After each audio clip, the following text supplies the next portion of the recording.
Hello, dear students. Welcome back to the first chapter. It is a typical configuration of computer system. So, in this chapter, we are studying about hardware components of a computer system, along with motherboard, system, unit, cabinet, and other devices that can be connected to the computer systems. So, dear students, a computer system is not a single unit. It consists of a series of electrical and electronic circuits together to form a single unit to perform a required operation for the users. The computer system has no intelligence of its own and thus cannot perform any task by itself. Thus, hardware, software, data, and users are the basic requirement in order to operate the computer system. So actually hardware refers to the physical components of a computer system. Software refers to the set of programs written for computer system. Data is the thing about a value or a raw fact that user has to provide to the computer in order to perform certain calculation in the form of data, in the form of text, in the form of program, or even audio and video clips. Next one, user. So users are the peoples who write computer programs, or the users can interact with the computers in order to perform certain operation. So the next part of this chapter is a block diagram of a computer system. So the functional units of a computer system, as you studied in first year, is as shown in the figure. So mainly it consists of four components. So those components include input unit, output unit, central processing unit, and memory unit. So as you have studied in first year, again I will repeat that part in the second year here. So the functional units of a computer system are input unit. So computer uses this unit in order to provide a instruction and data to the computer. So the computer will accept data and instruction from the input devices and perform certain tasks. Most commonly used input devices are keyboard, mouse, and you have studied other input devices in your first year classes. The second part is central processing unit. The central processing unit executes the instruction, processes the data. Then the function of a CPU is to convert the instruction in the form which is understood by the computer and execute them one by one. It consists of three main units. One is called ALU. ALU stands for arithmetic and logical unit.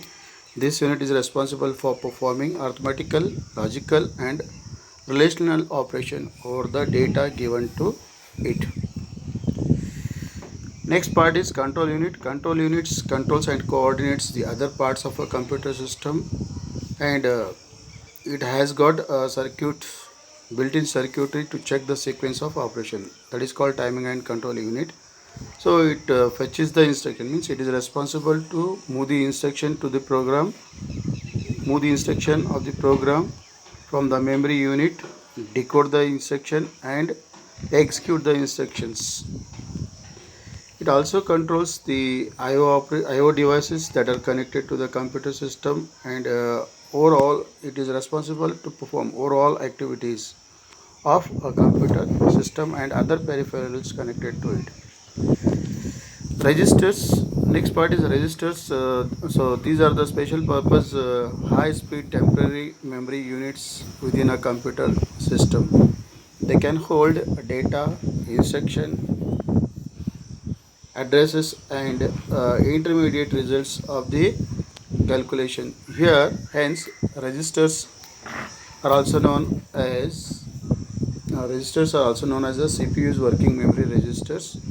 So essentially they are used for holding data and instructions temporarily, which are needed often and often during the execution of a program by the central processing unit of a computer system.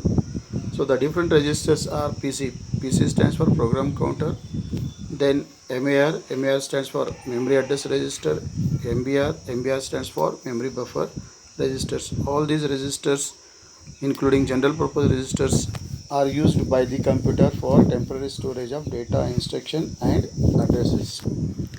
So the next part is memory unit. As you know, memory unit is nothing but a unit where the data and instructions are stored either temporarily or permanently. So generally, the computer system has two types of memories. One is called primary memory, another is called secondary memory. The primary memory consists of RAM and ROM. So RAM stands for random access memory. It is volatile in nature and it is used by the central processing unit of a computer system to hold the data and program instructions temporarily. So that's why it is known as a volatile device, because this memory is used by the CPU in order to access the data and instruction which are placed in it temporarily. So the contents of a RAM exist till the power supply is provided. Once the computer is switched off, whatever is stored in a RAM will be lost. Next part is ROM. ROM stands for read-only memory. It is a type of a primary. It is also a type of a primary memory which contains some important programs. We can only read the information. We cannot write anything in a ROM. So we have different types of RAMs and ROMs that we'll discuss later. So in order to retain the program and other data like text data, audio, video clips permanently for future reference, we can make use of a secondary memory. So as you know, the computer system has two types of memory. One is primary memory, another is secondary memory. Under primary we have RAM and ROM. Under secondary memory we have so many storage devices. Generally we have studied about magnetic storage devices, optical storage devices, solid state storage devices, which are used in order to retain the information permanently for future reference, where huge amount of data can be stored permanently for future reference. So the secondary memory is also known as a backup memory. It provides the stored information to the computer system as and when needed. Some commonly used secondary storage devices are hard disk, CDs, floppy disks. Then nowadays we very familiar, that is memory card, pen drive, etc. you are using in order to retain the information permanently. So the next part is output unit. So output unit provides the result to the user. Output devices are connected to the output unit of a computer system to display the information. The outputted information may be in the form of text, picture, audio, video, etc. So there are so many output devices usually usable by the computer, including monitor, printer, speaker, etc. So this is explanation about block diagram of a computer system. You need to draw the block diagram and write the explanation. So the next part of a computer system is motherboard. So actually motherboard is nothing but a large printed circuit board on which various components are connected like a CPU, RAM, hard disk drive, BIOS chipset, IO slots, etc.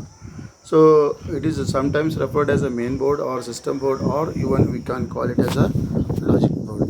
So motherboard allows the different components of a computer system to interact with each other. It provides a platform for all the components of a computer system to establish a communication among themselves. So all the components in a motherboard are connected with each other using a small set of wires called buses. So since various components are to be connected on a motherboard of a computer system, all the devices, in order to establish a communication, must be connected by using a set of wires called buses.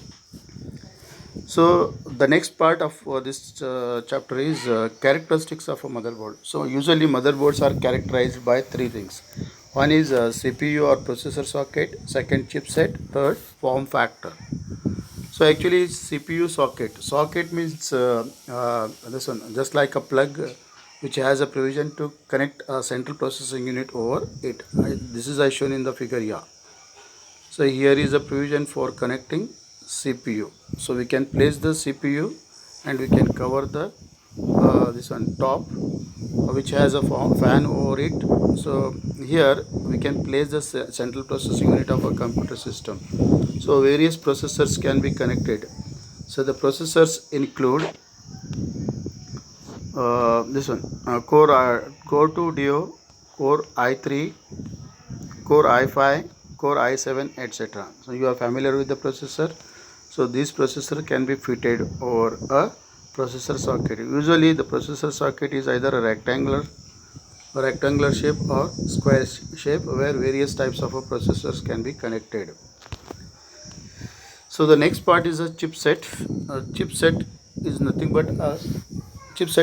but a small chipset which controls certain operation of the computer system. So actually, chipset is nothing but a small chip which is designed to perform specific job. For example, hard disk controller is designed to take care of a data transfer between hard disk and memory.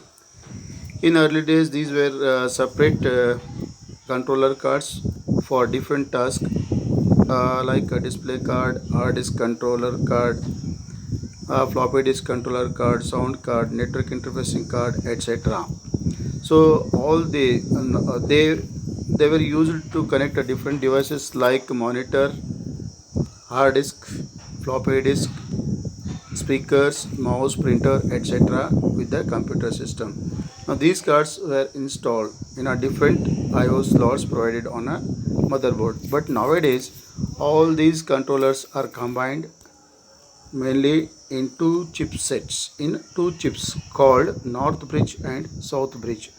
So the North Bridge and South Bridge ICs together in a motherboard form a chipset. So chipset is nothing but a group of North Bridge and South Bridge.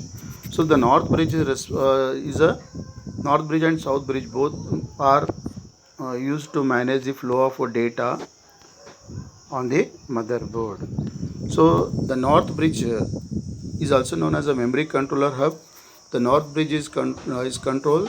The North Bridge is controller which controls the flow of data between CPU and RAM and external graphic port. So usually high speed games can be interfaced with the computer system through the AGP. AGP stands for accelerated graphic port. So this port is nothing but a circuit which is provided on a system unit of a computer system, where you can interface the game kit. So the North Bridge mainly perform faster data transfer between various components of a computer system. Usually North Bridge IC is located near the CPU socket of a motherboard, which is as shown in the figure. Here it is shown in the figure. Next one is a South Bridge. So South Bridge is known as a IO controller. IO stands for input output controller hub. So South Bridge combines a number of controllers like keyboard controller, USB controller, hard disk controller, PCI control. PCI stands for peripheral component interface controller, and built-in sound and display card controller, etc. into a single chip. The South Bridge controls the data transfer between slower devices like a keyboard, mouse, etc. It passes the data through the links or cables which connects to the North Bridge as shown in the following figure. So here is the North Bridge. North Bridge connects CPU, external graphic card, then RAM. Then the North Bridge is also connected with the South Bridge. South Bridge provides a interface for hard disk control, hard disk devices, USB devices, NIC network interfacing card, sound card, PCI ports, ROM, other graphics card. I hope this concept is clear. So generally, the device controller is nothing but a hardware. It is an integrated circuit which can control data transfer between devices and CPU or memory. So the next part is form factor. So the form factor determines the size and shape of a motherboard and also determine what kind of a cabinet. So usually motherboard is fitted inside a cabinet. So motherboard determines the form factor determines the size and shape of a motherboard. so that the motherboard can be fitted over a system unit or cabinet of a computer system. So there are dozens of this one factors for desktop computers have been designed, but commonly used form factor is ATX. ATX stands for Advanced Technology Extended Motherboard. So usually this we have various types of motherboards. So first one is called various types of motherboards are shown here. So that is called mini ATX, micro ATX, and standard ATX. So now we'll study about different types of motherboards. So depending upon the processor supported, following are the different kinds of motherboards. First one is called XT motherboard. XT stands for Extended Technology Motherboard. So this is the first motherboard that was introduced by IBM in PCs in the year 1983. The processor supported by, that means this motherboard allows the user to connect a Intel 8088 processor. So it includes DIMM. DIMM stands for Dual In Memory Module. Memory modules, which are nothing but RAM chips that can be connected on a motherboard for the in order to support a temporary memory to the computer system. So next contains ISA slot. ISA stands for Industry Standard Architecture slot, which is used to connect various devices with the computer system. Then 12-pin power connector means we have to give suitable amount of a power supply or suitable power supply in order to operate the computer from the external source, that is AC main source. So it contains a 12-pin power connector. So next part is AT motherboard. So AT stands for Advanced Technology Motherboard.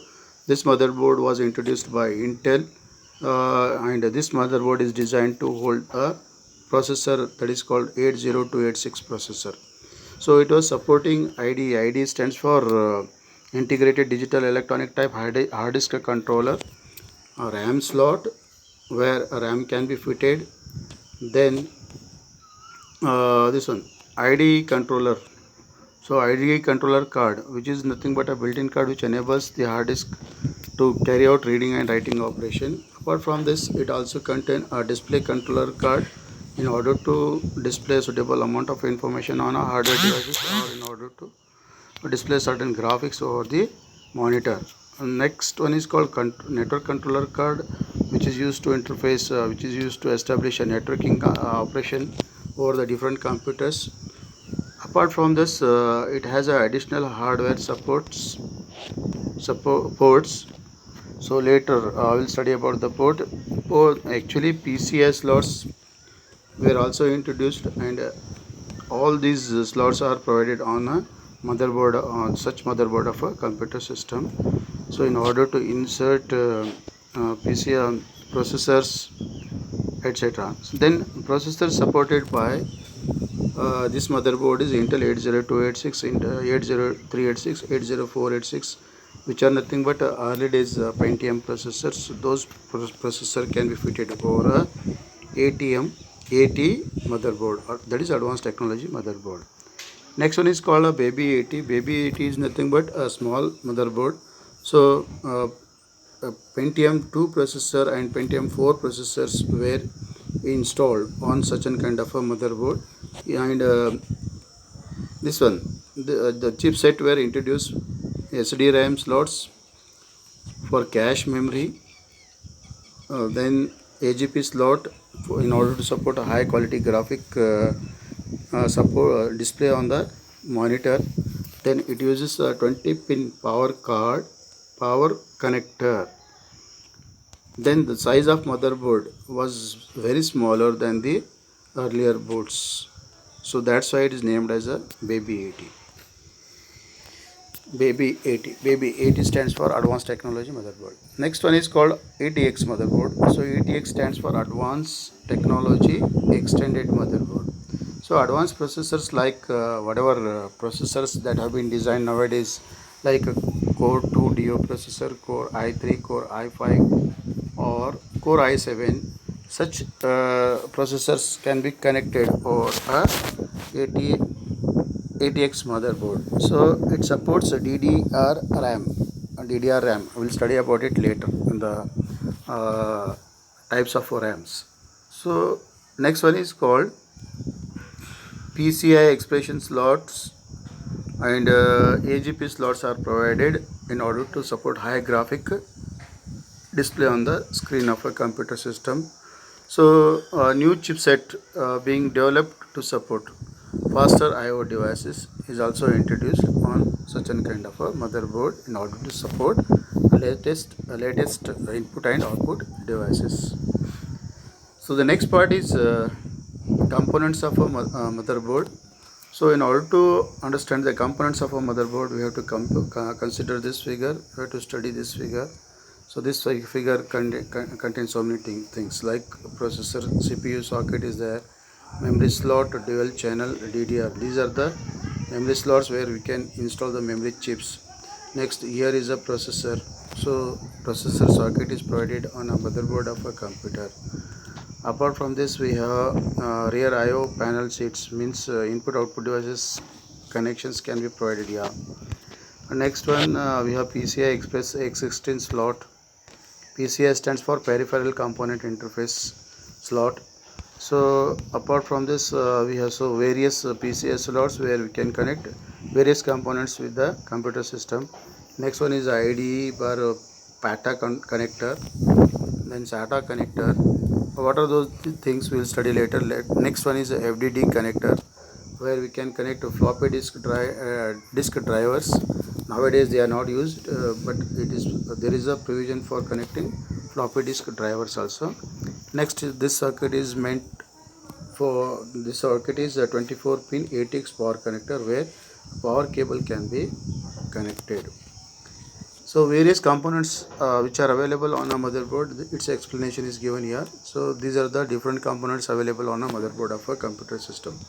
First one is called a PCU socket, where CPU socket, where a CPU can be inserted. Means we can install or we can fit a CPU on a CPU socket. Next one is called RAM slot. So RAM stands for random access memory. The random access memory is available in the form of chips.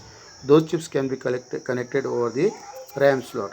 Then the next one is called a power connector, where ATX power connector can be power supply connection can be made for the external power source. So usually computer system runs by external power source, that is AC main power supply, which gets converted into DC by the SMPS. That I will tell you later. Next one is called North Bridge. So North Bridge is also known as a memory control hub, and this chip allows CPU to communicate with the CPU, RAM and other graphics cards. Next one is called South Bridge. South Bridge is also known as a IO controller hub, and this chip allows the CPU to communicate with the PCI slots. PCI stands for peripheral component interface. So various IO devices can be connected with the PCI slot. So in order to establish communication among them, South Bridge chipset is used.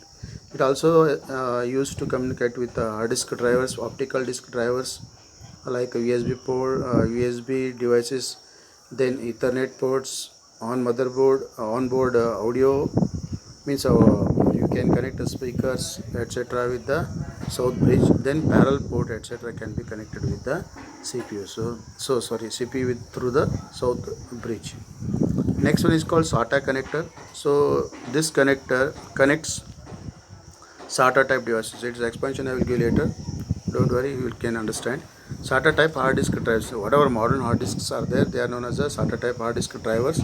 Optical disk drivers and other solid state, that means memory card, pen drive etc. can be connected with the computer system by using a cable that is called SATA connector. So the next one is called ROM BIOS IC. BIOS means basic input output system, which is nothing but a low level program. So usually whenever we start computer system, the computer system will take a little amount of time in order to become operational. So actually the process by which computer become operational is known as a booting, and booting instructions are stored in a BIOS chip. So this chip contain, apart from this, the BIOS chip also contain post and bootstrap loader program in addition to small capacity RAM. So about BIOS chip we'll study later in the next part. Next one is called CMOS battery. Usually what happens, CMOS stands for complementary metal oxide semiconductor device. So it is also nothing but a ROM chip which holds certain parameters that are usable by the computer. The parameters include date and time parameters. So actually this chip needs to be powered by this chip and BIOS chip. Both the chips are require suitable power system continuously. That's why a small lithium battery is provided on a motherboard of a computer system to provide power supply to BIOS chip and CMOS chip. So both these chips gets powered by lithium ion battery, and these chips BIOS chip contain low level program, whereas the CMOS chip contains certain parameters which are usable by the computer before it becomes operational. So usually it contains date and time parameter. That's why whenever the system is started, so you'll get a latest date and time. Next one is called a PCI slot. PCI stands for peripheral component interface. So slot, actually this slot is a older slot for older expansion cards such as sound card, network card, internal modem, display card in the early computers. Even a TV tuner card can also be connected over the PCI slot. But nowadays these components are outdated. So PCI slots are used in order to control various peripherals with the computer system. Next one is called PCI expression slot. It is X16 means it is nothing but it is speed. So this slot is a supports separate graphic card and high bandwidth devices such as solid state drives. In early mobs we are used to find AGPs means so actually it is used to connect solid state devices with the computer system. So actually this is called a it also enables the user to connect a high speed graphical cards to be interfaced with the computer system. Next one is called PCI expression X1 slot. So this slot is meant for modern expansion. So here sound cards, then Wi-Fi Ethernet cards, Bluetooth connectors, USB connectors also can be and different connectors can be connected with the computer system by using PCI Express slot. Next one is called back panel connectors and ports. So ports are nothing but the sockets on the motherboard of on a system unit of a computer system where various input output devices can be interfaced with the computer system. So these connectors enables the user to connect USB audio ports, audio devices, USB devices, and Ethernet card, etc. with the computer system. Then actually these connectors includes ports. Various ports are available on a motherboard of a computer system. So later on study those ports. Almost all the ports are connected. Almost all the ports are connected by providing a back panel connector and port socket. Next one is called fan headers. So fan headers supplies power to the CPU, heat sink fan, and computer case fans. Means since the computer process on a central processing unit of a computer system, there is a fan. So that fan is provided power supply through the fan headers. So actually power supply is required in order to operate that fan, because the fan will act as a cooling system for the processor, because during processing the central processing unit of a computer system gets heated. In order to cool that central processing unit, fans are installed over the CPU, as well as one more fan is provided on a SMPS in order to control the heat of a certain circuitry inside the SMPS.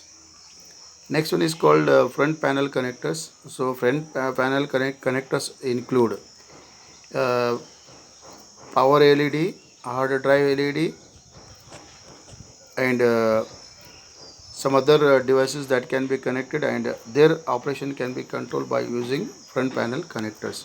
So front panel connectors connects to the power switch, reset button, LED button. So many buttons are provided in order to control the operation of a computer system and other audio ports by using a front panel connectors. Next one is called a front panel USB connector. So it is usually used to connect USB ports at the front or top of a computer case. I hope this one description is confirmed. So this figure you have to refer. This figure you have to refer to understand the various components of a computer system whose explanation is already given. So again, we are studying different components which are located on a motherboard in the next part.